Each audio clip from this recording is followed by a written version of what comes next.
Y en otros temas, en temas de justicia, mire, para combatir un delito del cual hay más de 12 millones de víctimas en todo el mundo, se ha creado una alianza con la que se busca fomentar la denuncia. ¿De qué delito le estamos hablando? ¿Cómo se va a combatir? Acompáñenme, esta es la información. La trata de personas es el delito en el cual una persona sin distinción de sexo y edad puede ser trasladada o alojada a través de engaños o a la fuerza con fines de explotación, la cual puede ser de forma sexual, laboral o de mendicidad, por mencionar algunas. En México las principales son la trata sexual, trabajos forzados sin remuneración, la mendicidad y la utilización de menores para actos delictivos por el crimen organizado. Para combatir este delito, el Consejo Ciudadano de la Ciudad de México, junto con Truckers Against Trafficking y la Red Nacional de Consejos Ciudadanos, pusieron en marcha la iniciativa Guardianes del Asfalto. De lo que se trata es que las personas puedan utilizar nuevos métodos de denuncias.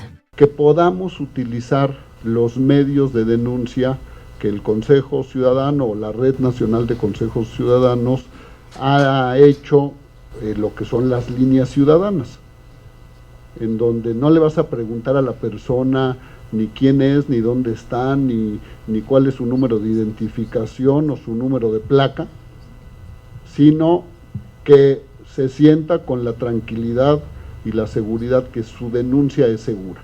Este programa está dirigido a operadores de transporte independiente que transitan por las carreteras del país y a empresas del ramo, tanto del traslado de pasajeros como de carga, que por sus actividades puedan ubicar un posible caso de este delito. Algunas de las empresas que están trabajando en esta iniciativa son Canacar y Canapat.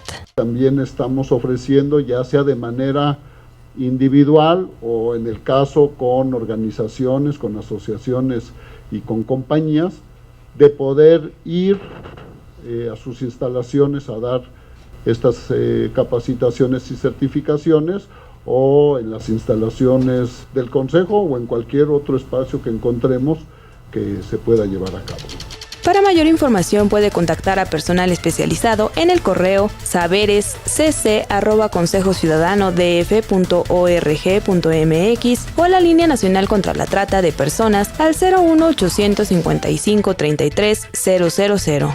También se puede pedir ayuda o denunciar en la página mexicovslatrata.org.mx. Recuerde que su denuncia es completamente anónima, lo que ayudará a que se rescaten a más personas de las manos de estos delincuentes. Iraíz Morquecho, 21 Noticias.